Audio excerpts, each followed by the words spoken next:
Welcome to the Crazy Cool Family Podcast with Don and Suzanne Manning. A podcast where we share with you great insights about everything family from over 30 years of parenting 7 kids and over a decade of equipping parents through our Crazy Cool Family ministry. So let us inspire and equip you to build your best family.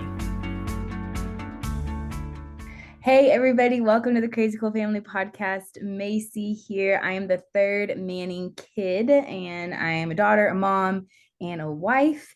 And I'm here today with my mom, and we are just really excited to talk to you about actually a specific question we got from a crazy cool parent. So welcome, Mom. Thanks for letting me be on. No, thanks for running the show. Yeah, Macy called the other day and said, Mom, I've got this great question. I think we should do a podcast on it. And I said, great. Give me a call. We'll record one. So here we are. You guys are going to love it. This is a question we get all the time. And we've got some super practical things to share with you on house cleaning, basically, right, May? Yeah, systems, chores, how to get your kids to work for you. And I think it is really helpful just for parents who are listening to this podcast regularly. Like, if you do have questions, please send them to us. Because like you see from today, this is a question from a parent that I'm about to read, and we're going to answer it directly. So we have a lot of content out there. You have to go search it to sometimes find your answers, but you could also just email us and maybe you'll get a podcast out of it. So that's exactly what happened today for one of our crazy cool parents named John. He's a real person. I didn't just make up this name, but he has a family. He has 6 kids, ages 2 through 9. And he sent us this. He said, what's your advice about chores and rewards and allowance?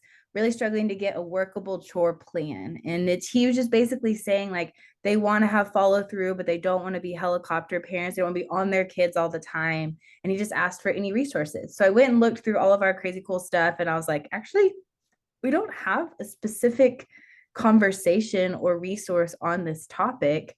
And so that's when I looped in my mom. And my dad is actually in Uganda right now, in Africa. And so he's not going to be on today, but I'm sure he would say a lot of similar things to what my mom is going to say. And I'm going to try and chime in and give kind of like the kid perspective of like, oh yeah, this was awesome. Or, oh, this really, really fell apart quick. So we're just going to jump in. And we're excited that you are hopefully teeing up your family as you head into the spring and summer. We're hoping that you are just really dreaming about what your family systems and culture could look like as you finish out the school year. Maybe you have a kid graduating. Maybe you have all little kids in the house like our friend John. Or maybe you're just needing some fresh life in your family when it comes to cleaning house, rewarding your kids, giving them allowances, inviting them / telling them to do chores in your house. And so we're just going to get started with this first idea of work. And Mom, do you want to share a little bit about like the idea of this whole family culture, this house system is work and what that means for our kids? Yeah, so I think a lot of the times we as parents, we come to this parent-child relationship and we're all about the work. But remember, children, they're not wired to work. They're wired to play. Play is their work. And so a lot of the time kids have this attitude that I don't want to. I don't want to clean up. I mean, I remember my kids saying, I don't want to clean up. And I mean, and there's a part of me in the adult that's like, I don't either. I for sure don't want to clean up after your mess, but I actually don't even want to clean up after my mess. And so we've got to kind of rewire that thinking a little bit in our kids. We've got to help them understand that work is necessary. And we can do that a couple different ways. We can either just say, put our nose to the grindstone and make it happen. We're just going to work. We're going to work in the yard today, and we're all going to go out and do that. We're going to clean up the kitchen. We're going to clean out closets. We're going to paint the room. We're going to work. And that's what we're going to do. Or if we want to, as parents, we can, or as adults, I guess, parents, adults, we can join their world and we can make work fun. I mean, and I don't know if I'm just so used to doing it with my own kids for so many, that I did it for so many years with them, but even to motivate me, I even to this day say, okay, let me see if I can get the dishwasher unloaded before this song is over, just to motivate me to get through the work part as well. So just knowing that as adults, we're wired to work, but sometimes we don't think work is fun. Children are not wired to work, and they only want to have fun. And so how can we basically convince them that work is necessary? It must be done. We have to work. It's biblical. It's good for us. It builds character. It builds value. It builds work ethic. It builds all the things that we need to be what I call a contributing member to society. Yeah. But that doesn't mean that it can't not be fun. I mean, it can always be, everything we do can have an element of fun in it. It's our choice on how we create the fun within the project. And I think another good point, kind of the reverse at this point, we talk a lot about getting into seeing it from the eyes of the child, getting into their world and seeing it from their perspective. Making a gigantic mess in the living room or playroom is fun. Getting out toys and playing with them for 2 minutes and then moving on. The back end of that for a kid is really overwhelming sometimes. I can't put all the toys back in a bucket. I can't put the bucket back on the shelf, or I can't sweep the floor the way you want it done, Mom. It's like we have to remember to go into their world and see it from their perspective at every age, little, middles, or bigs, because there's a mindset that they're operating in. And then as the parent or as the adult, we get to call them higher and include them in our plan. But I think there's a meet in the middle. It's like, don't have the highest expectations that you're constantly nagging and disappointed, but don't do it all for them either. It's like, see it from their perspective and then call them higher.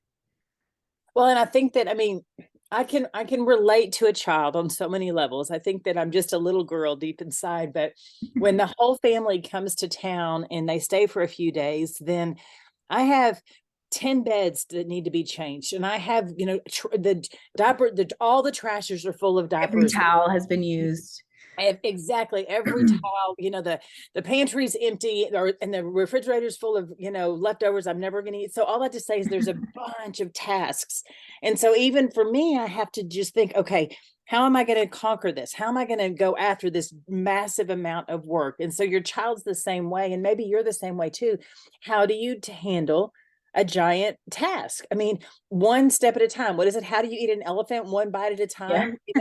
So that's the same thing. One step at a time. Today, right now, I'm going to just wash the towels, and that's going to be my task all day today. Tomorrow will be the sheets, and the next, and maybe I'll do the trash while the towels are going. And so the same thing with your children, to take it one project at a time. They go into their room, it's a disaster. And then you say, okay, the first thing we're going to do is what do you think we should do? What's the first thing we should do? I don't know, Mommy, the clothes are everywhere. Great. Let's go after the clothes. You go after the pink ones, and I'll go after the, green ones. And so you turn that into a one step at a time project. And now you're partnering with your child. They're training them to take care of projects later in life. Yeah. You're having fun with them, instead of it's like, go clean your room. Go clean your room. Why haven't you cleaned your room? You haven't cleaned your room yet. What is wrong with you? Then we start berating them. Yeah. You can't live like this. This is a mess. God's a God of order, not a God of chaos. You throw that one at them anyway. All the different things that we do to our children, because we're not in their space understanding where they're coming from. Yeah. I'm just going to read this because I feel like we put it in our outline, and I feel like it sums up what we're trying to say. It says, the reality is the parent will clean up faster and better initially, but it's worth it to take the time and effort to include your kids in the cleanup for the present workload and for their future worth ethic. So I feel like that's kind of summing up this idea of like, hey, get on their level. If it's 8:00 at night and they just got home from practice and they're exhausted and they still have homework to do, now is not your time to start nagging them about their room. Now is your time to be the compassionate parent that comes in and says, hey, you work on spelling, I'm going to work on folding your clothes, and then we'll put them away together once you're done. Get on their level and work together, but you're not doing it for them. You're building that work ethic, that future work ethic, but you're also loving them in the present moment. And I think there's a lot of things we could do a whole podcast just on the parents' perspective of this situation, but we want to get practical too. So I'm going to move in and ask some questions, Mom, and we'll just kind of rapid fire and kind of get through these ideas. So okay, first thing we're going to talk about, which I don't know why this brings back such laughable memories for me, but just chore plans. What chore plans have y'all used? what was things you liked, what were things you didn't like, and how did they kind of shake out? Just start with some examples of like when you think of the word chore plans, what are some Okay. things you implemented or tried to implement in our family growing up? Yeah, and so we have like favorite ones or least favorite, but I'm going to start with the least favorite ones. And I'm going to talk about, do you remember manning money? Macy, do you remember that?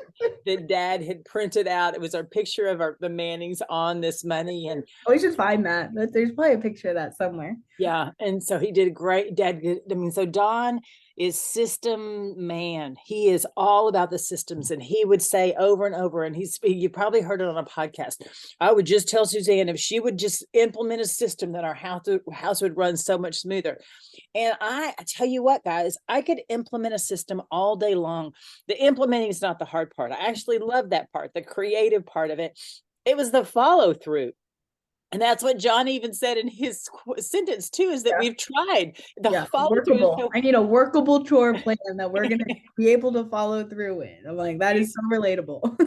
So relatable, because you can't keep up with it anymore. It became, I mean, in the manning money, it had all these elaborate rules and all this stuff. And if you did this, you got paid this much. And then once you got paid, then you could cash it in for something else. And then we'd had to follow through on the cash in. And I'm like, oh my gosh, no. I mean, and so I remember one thing was super simple. We would put a cotton ball in a jar. I mean, super simple. Yeah. So that if you did your task and you put a cotton ball in a jar, and when the jar got totally full, so we were all working together as a family, then we would go do something fun as a family. And reality is they were going to do the task no matter what, whether they got the cotton ball or not. And half the time they didn't remember the cotton ball. And so we'd sit there with the jar half empty, but the task had gotten done. And so it's like, so and then we had chore charts. Oh, so many different chore charts. You know, Macy, you do this, this, and this. Molly, you're going to do this, this, and this, Madeline. And we'd be so diligent for a good 3 days. Yeah. And we'd check off our, once we did it and it was good. And that was a motivator, and we loved it. And then I don't know, on a trip, or we'd have friends over, or we'd have to get ready for a party and everyone would chip in, and it was just life. It was life. Yeah, life happens. I mean, that's just what happens. Life happens, and the next thing you know, the system isn't working. On the fridge. Always. No one looks sad. Yes. And so the system, and so while I do think systems are good, for me, it had to be a much more general system. It had to be, you know what? I would say it had to be more of a rhythm than it had to be. So for example, like our laundry, I pressed into each of our household tasks, but with laundry, I pressed into what I don't love about laundry. And I didn't like, I loved throwing it in the washer and the dryer. Oh my goodness, the washer and dryer, my best friend.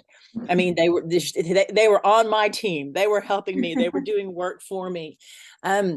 I love doing that, but on the back end of it, I hated sorting all the different laundry. I had 4 little girls. You want to know how many little pair of panties that is? And they're all the same size. And so I had no idea. And they would come in, Mommy, these aren't mine. And I'm like, I have no idea whose those are, How do you know? They were your older sisters like a year ago. How do you know? Exactly. That's exactly. I'm like, I don't know. And they're like, are these my panties? And I'm like, I don't know. Anyway. So what I did for my laundry system when I had a bunch of littles is they each did their own laundry. I think, did you and Mackenzie do yours together or no? No. Did y'all have a laundry basket? We all had our own. And so everybody, and they would, and we loosely had a day, like let's say Macy's day was Tuesday. So she would bring her laundry down, and when she got big enough, she actually would put it in the washer and transfer it to the dryer. But I didn't ever mind doing that part, washing, drying it. And then basically they'd have their laundry basket and I would put it in their room and they would put it away. And so I never had to do that part, which I actually became, laundry became my favorite thing. Madeline, her system right now, she's got 4 littles. 400 times. Yeah, 4. Yeah. She does 1 load of laundry a day, and every piece of dirty clothes, she has her kids trained to just go put it directly in the washing machine. And so they take their pajamas off, they put it in the washing machine. They get a pair of clothes dirty, they put it in the washing machine. And then so she washes a load that night, washes and dries it, and puts it away first thing in the morning. So she's only got 1 load a day to do. Yeah. So that's a good system for her. So I don't know what your system is when it comes to laundry, but find the thing that you don't like. Yeah. And then figure out a way to make it so that that's not the hard part. Yeah, it's good. And I think I think my mom kind of touched on this, but I just want to take the point home. For John specifically in this situation, it's like his 2-year-old is probably not going to be able to live in this system that my mom just talked about quite yet. But what are the things that they can be training the 2-year-old to do every time they're getting ready for him or her? I don't know what gender this baby is.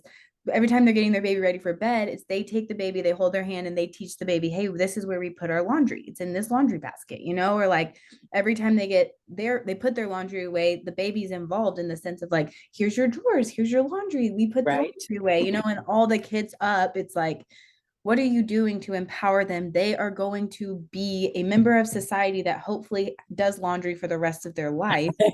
So how, maybe or they fired it and yay for them. Yeah, I'm like, some reason we'll do it for them, but chances are probably not. So how are you developing their work ethic now and coming alongside them at the right age? Like families would make fun of us in a good way. They laugh at us because we had our 4-year-olds carrying their laundry baskets down to the washer, and it was like, we had to, we had 2 floors. We had to teach them early. Did it always go smoothly? No, but how can you come alongside your kids to develop that work ethic like we're talking about and get them involved from a young age? I think that's like pretty important to building a successful system. Yeah, I mean, and so even on the back end of that, I remember before I had separated it into everybody's laundry, I would dump a giant load of laundry on the clean laundry on the floor. And I would say, okay, everybody find your clothes. I mean, 1-year-olds can do that. They can they'd each have their own laundry basket and they would go in and they would find their clothes and they would put it in their basket. Okay, now take that to your room. And then parents, if you can set up a system so that your children can put their clothes away, whether it's you labeled, this is where the underwear grow, and you teach them those words, or if they're little bitties, print out a little picture and, underwear, t-shirt, blue, whatever, and tape that onto their little drawer. So then they know where it goes. You've created a long going system that you don't have to maintain, that you're going to empower and equip them to use. And that's one less thing you have to do as a parent. Yeah. Okay, let's move on from laundry. That's a good example. But what are some other systems or things, chore plans that we used or things that we used to kind of help get stuff done around the house? One of the things I did that simplified our life was that every kid had a color. Macy's color was purple. Molly's was green. Michael's was blue. Kenzie's was pink. Yeah, I actually had a little bit of a identity crisis the other day because I'm like, is my favorite color purple? Or has it just always been my color? Like I still buy a lot of, my sister just sent me some purple shoes and I'm like, everyone knows my color is purple, but do I actually like this color? I do. I decided I do, but I just was like, well, babe, so I didn't assign you the color. You picked the color. Okay, good, but Can you imagine? That's a big decision for someone so tiny to mark you for the rest. How controlling I would be. No, your color's orange. I hate orange. It doesn't matter. Like there couldn't be 2 reds, So I'm like, I had to pick. And anyways, I'm fine now. I actually don't remember what Madeline's color was because Madeline's favorite color was green and so was Molly's. And Madeline was orange. And Mackenzie was pink/red, depending on what we could find at the store. Michael was blue, and the little boys never really were involved in the system because y'all were kind of so. And this, the reason that we had this system was because mainly their schoolwork, like their folders and their things like that, because their backpack, their little lunch boxes, whatever. If it was laying around or if it was in the car, then I could see the color and say, Macy, your backpack's in the car. Michael, go get your backpack versus, I mean, I could have learned it if it was all a pattern, but because it was everything was purple, then I knew, okay, anything that's purple, that's Macy's. So that was a lot of times when we would go school supply shopping, it was so easy because you would just take your list and go find everything in your color. And then you would get a couple fun, like a patterned pencil bag that had purple in it, or a patterned pencils or something that it was a lot simpler back then, but it was just like easy for us, even as kids. When we had to go pick different things, it was easier to narrow it down for us. Yeah, to find the things. And so that was just a super simple what you do with a, family of many. Another thing is I would assign big kids to help little kids. So whenever we had a task, back to John and his 2-year-old, go ahead and assign one of your 9, 8, 7-year-old with that to that 2-year-old so that they can help do the task that's set in front of them, whatever, clean up. And so now what I call it is, I know it's called, you've got 2 teams. You've got the that the dependent and the independent team, the helpers and the messers, if you will. And so you have to get as many parents, you've got to get as many of your kids on the helper state team with you. And so they can help the unhelpers, if you will. Yeah, And so that's one totally. of the things. Okay, something else that I'd love to add is that your little kids actually love to clean, and so tap into that and have them join you. So give them a non-toxic cleaner and a rag and have them clean along beside you. I mean, you've got to drop your expectations substantially because they're not going to get anything done, but you're not so much they're not you're not trying to get stuff done in work. You're trying to teach them that cleaning's good, that cleaning's fun. And so I remember we had like 5 dusters, and you would just give us all dusters and be like, go dust the windows, go dust the mantles, anything you can something, find, dust anything. the picture frames. And it was, again, like the 3-year-old's gonna maybe make more of a mess than a cleaning, but a 6-year-old, like, they could be the world's best duster. You don't even know, you haven't even tried. And that could be something they work on for 5-10 minutes while you're working on something too that could really help. Or Oh, we for would do sure. spot mopping. You'd give us like a mop and you'd say, go find any spots on the floor and scrub them really good, and we'd find all the little spots, and you would still have to spot mop, but it was like we were incorporated.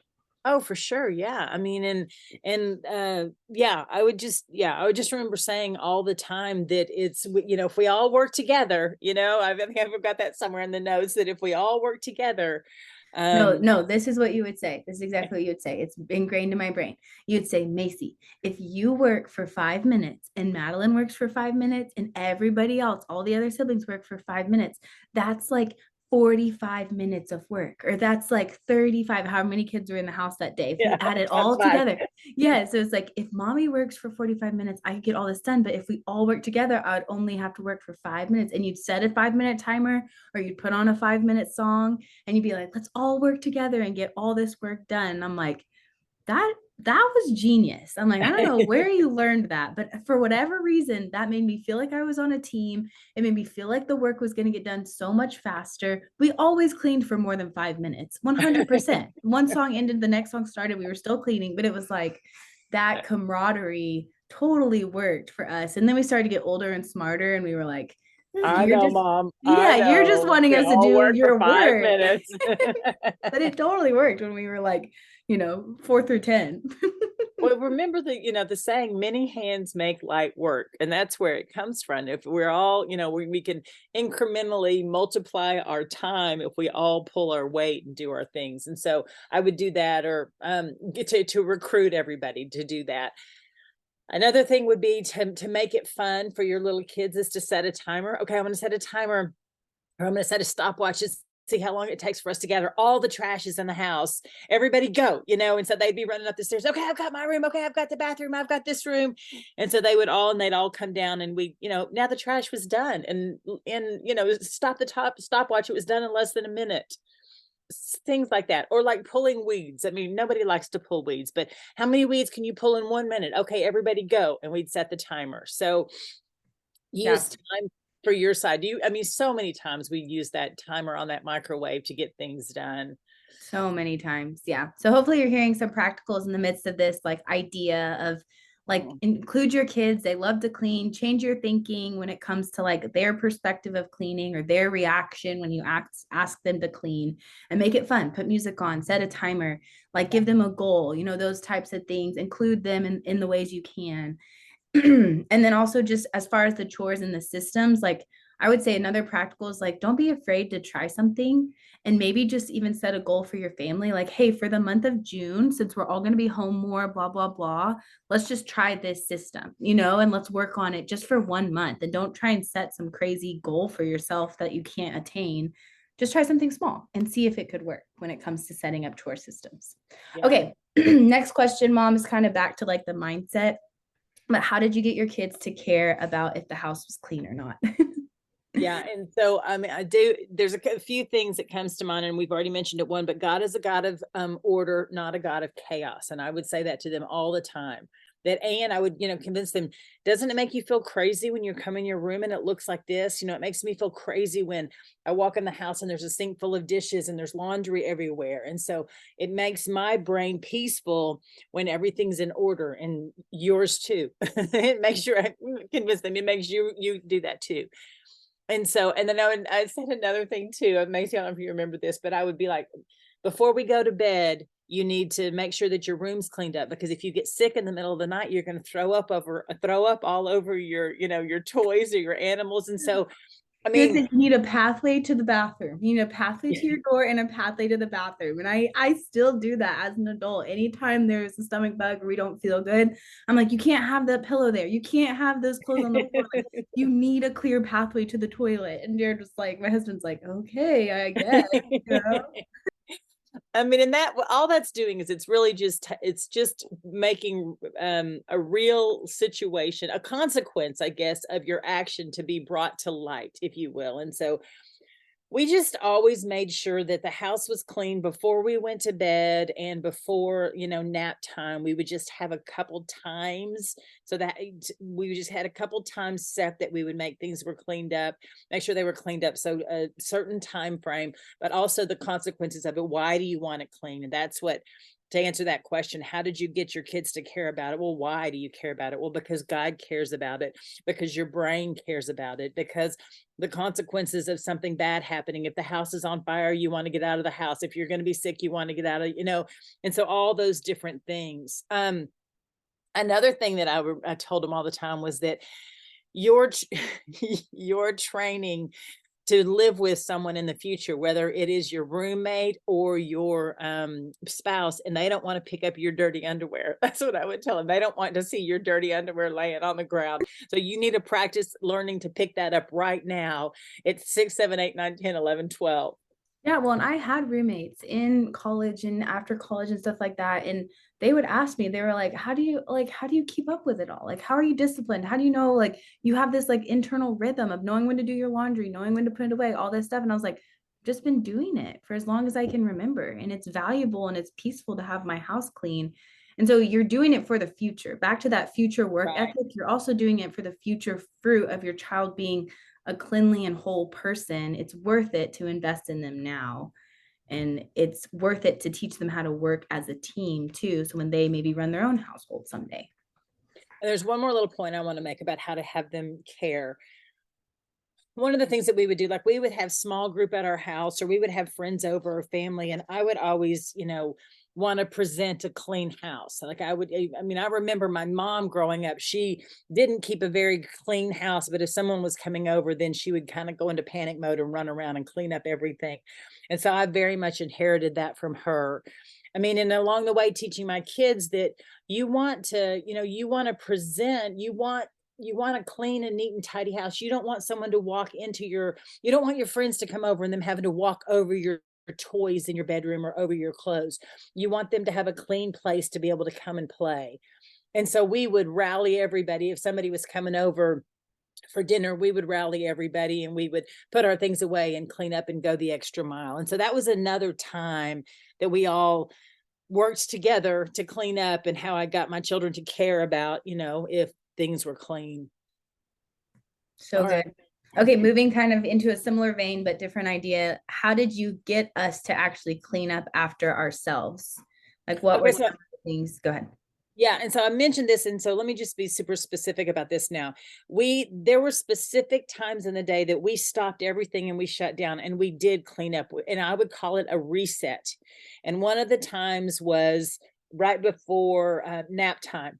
And so we'd have our morning, we'd play, we'd do all the things, we'd eat breakfast, we'd eat lunch, but 1 o'clock, 1 to 3 was nap time at our house. That was definitely a system I had in place. I am an introvert and I had to have the space away to reset, to get through the evening. And so for me, and I had to have the house neat and tidy. If the house wasn't neat and tidy when we went into naps, then I would use the nap time to kind of reset it.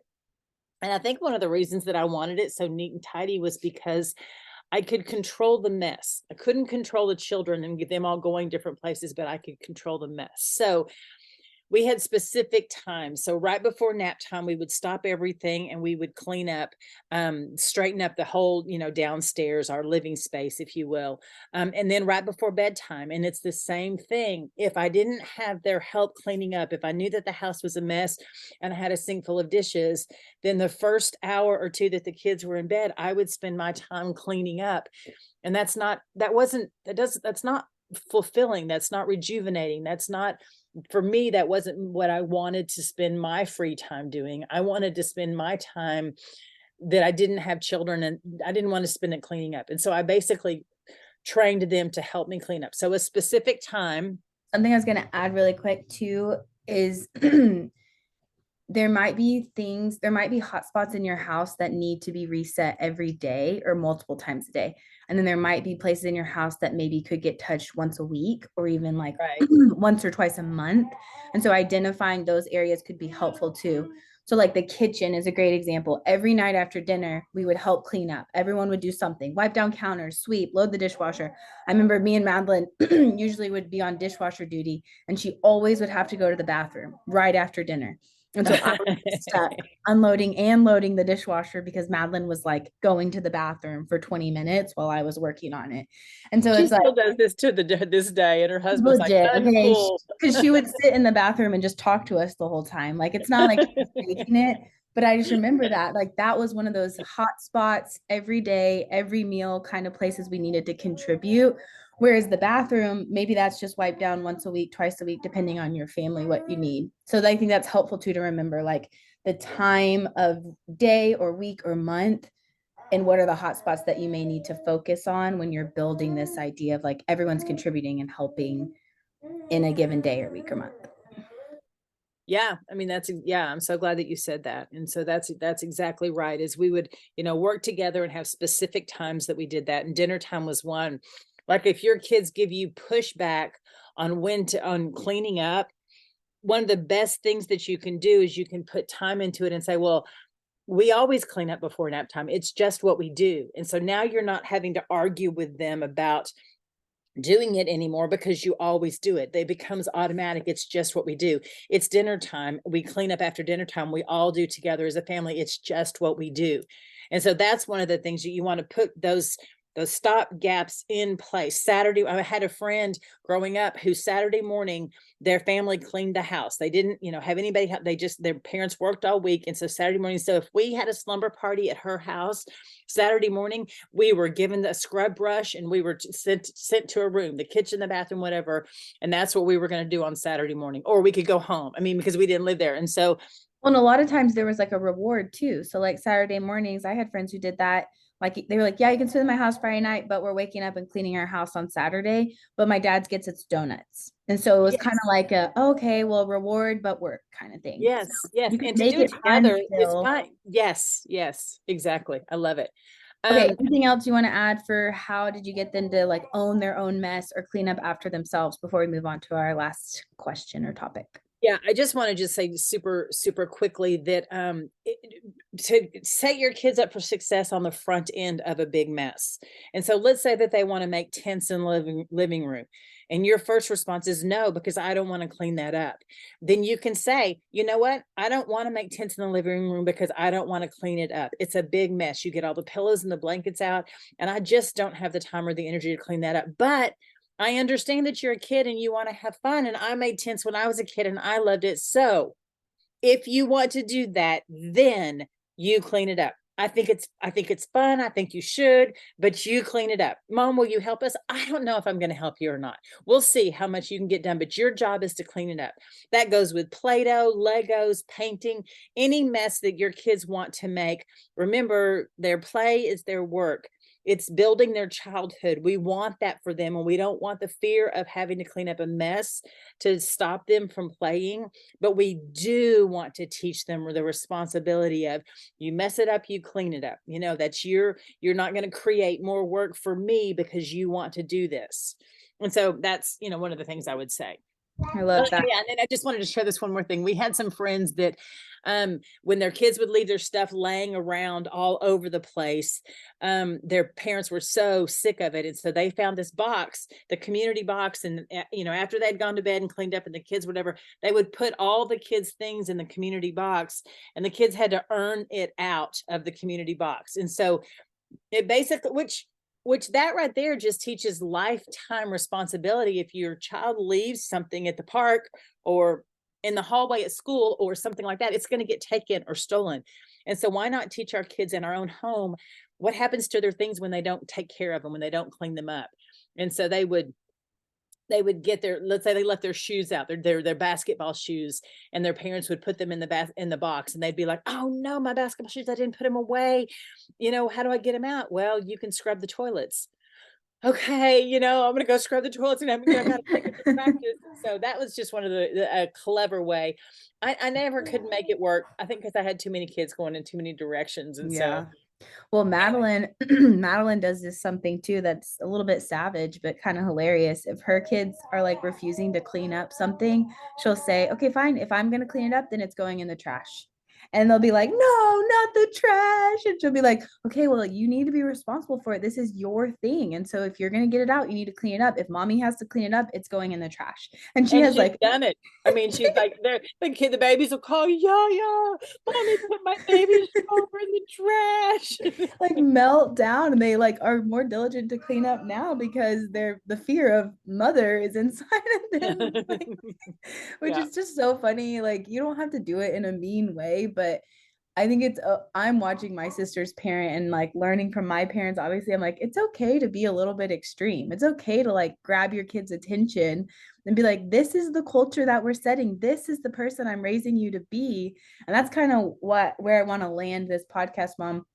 I just want you to speak specifically into like the culture of our kitchen. I feel like growing up, the kitchen was a fun place. It was a safe space, but I feel like it was constantly a revolving door of messes, of people's stuff, of cooking, of baking, of having friends over, birthday parties. Like, it's just like I can remember specifically our Highland Court house, like the Me house too. we stayed in, and just like so much life happening there, but it was never like a mess, a horrible mess. So will you just speak a little bit to like how did you input the value of like dinner cleanup or just valuing being together in the kitchen? How'd you make that valuable?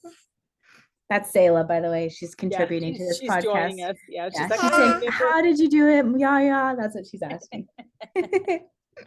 So speak a little bit to the culture of like, that's kind of how I just wanted to end it, is like the culture of cleaning up and being a family and being a team. How'd you do it in the midst of all the life and any practicals or any mindsets that you had? Yeah. And so when you talk about that too, I do think about your childhood and your life, and the house that we had in Highland Court, and it had a giant kitchen island, and that is where so much life happened. Everybody would come in from school, and school has its own stuff, backpacks and all the different things that come with school. And so you've got 3, 4, 5, 6, 7 kids bringing their stuff in, and I don't know what it is with children, but they just it just lands wherever they stop, their stuff lands. And so now you've got this big pile of stuff that's just right there in the kitchen. And I mean, and so we would take a minute and we would do life right then, we do life in the car on the way there, but then, right there, all the stuff in the kitchen, it's just this big mess. And we would just visit and we would talk and we would have a great time. And then we would just take space and say, okay, I need to get dinner ready. Everybody take your stuff to your space, to your room or wherever we, kept backpacks. Sometimes they hung in the laundry room. Sometimes they were in the entry. It just depends on where we were, whatever house it is, but take your stuff to your area.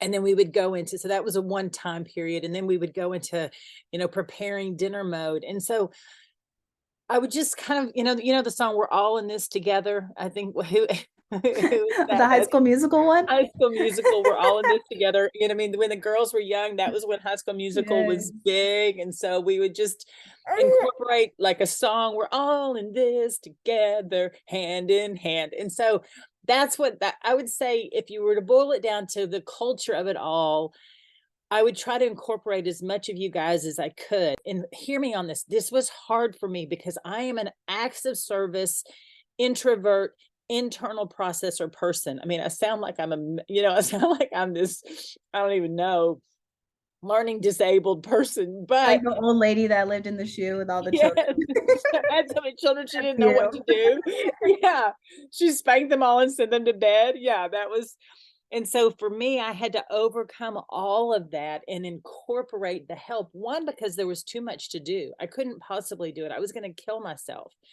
And so I think that the quality that I had that rose above that introvert, internal processor, acts of service person that would just kill myself doing it all was I was relational. And I wanted to hang out with you guys. I wanted you guys to do the things with me.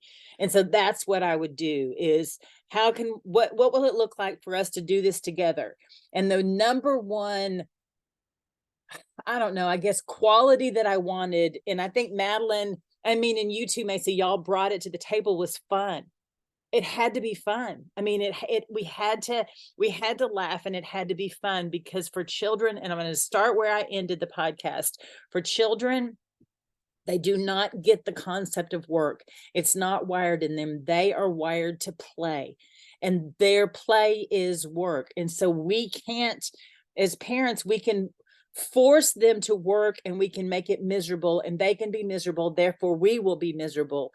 Or we can put our idea of work aside and join them in play by making work fun. And that's what I think I'd just like to leave this with, is if you want your kids to help you with all the things, let me back up. I don't want to say if.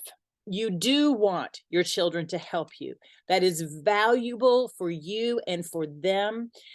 To do that, to make it be the best that it can be, make it fun. Make it fun for them. Make it fun for you. If you're bogged down with all this work and you're not having any fun, then what can you do to rearrange it? What do you need? Do you need to listen to some fun music? Do you need to laugh more, while you're doing it? What is it going to take for you to make it be fun? Because here's the deal, kids want to be a part of something fun. And that's what you were saying, Macy, is that the kitchen was fun. It was fun to be in there. It was fun to do that. Yeah, 100%. And there's like culture. I think there's like so much value. You talked about being relational. I think there's also culture. Like, what kind of parent do you want to be? Do you want to be the parent that's like constantly nagging your kids to do something? Or do you want to be the parent that like uses these opportunities to build culture and to build character into your kids? And so I'm like, we said this was going to be super practical, but I feel like it's a lot more about the parent's mindset when it comes to your house, when it comes to how your kids help you, and just like challenge yourself and rethink those things a little bit. And from that place of a healthier whole mindset, then maybe you'll find some practicals of like, okay, I don't have to have a perfect chore system. Those don't last anyways. I'm going to build, yeah, I'm going to build a culture where we all clean up together, at night before bed, after dinner or whatever. And I'm going to make it so much fun and make memories with my kids. I'm going to choose the relationship over the system in a sense, but I'm still going to be building character and developing work ethic in my kids along the way. So I love that. Any other practical things or fun things you want to share, Mom, before we finish out this podcast for today? The only thing I can think of is that if you are coming across a task that you just do not like, like for me, sorting the laundry, or what I do not love, unloading the dishwasher. I like loading it, but I don't like unloading it. Find the tasks that you like. Also know that there's tasks that your children don't like, and find the tasks that they like and don't like. And you guys figure out how to work together on that. I can't stand unloading it, but I'll load it. Great. I like to unload it. I'll do that. I can't, mopping the floor is the worst. Oh, I love to mop the floor. And empower and equip those kids with the things that they want to do and that they're good at, and let them do those. Don't say, well, you mopped the floor yesterday, so you have to do a different task. No way. If they're good at mopping the floor, they can mop the floor every day for the rest of their life. And so I just want you to tune into yourself. What are your tasks and what are their tasks? And then if everybody hates unloading the dishwasher, that's when you say, okay, all right, short end of the straw. Everybody pick a number between 1 and 10. Loser unloads the dishwasher, type thing. So anyway, thanks, Nate. And you could even use the practical of like, okay, you unload it today, and since there's 5 kids in the family, you won't have to unload it again for a whole week, or you unload it today, and maybe that is a monetary chore. I'll give you $1 for the chores you don't want to do, something like that. Yeah, I think that's good. Yeah. So yeah, household work is so much bigger than just getting the work done. It's so much bigger. So yeah, press in, enjoy, teach your children work ethic.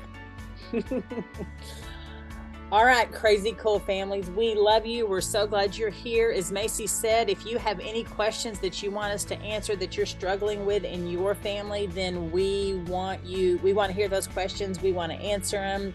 We absolutely love empowering and equipping and encouraging you in your in the place where you are in your parenting today. So we just say, go be crazy, crazycoolfamily.com.